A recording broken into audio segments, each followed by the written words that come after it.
আলু পটলের সবজি হবে আজকে। তার জন্য মশলা, আদা আছে, কাঁচা লঙ্কা, টমাটোর, এটা আমি ভালো করে পিষে নেব।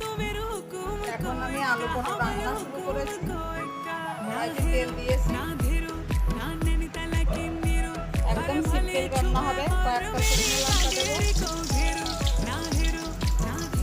জিরে,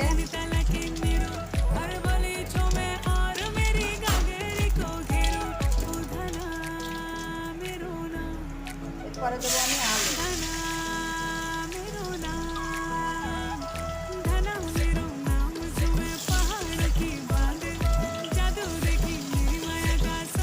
আলুটা আমি ভালো করে ভাজি করে নেব। আলুটা আমার ভাজি হয়ে গেছে, এখন আমি পটলগুলো ঢালছি।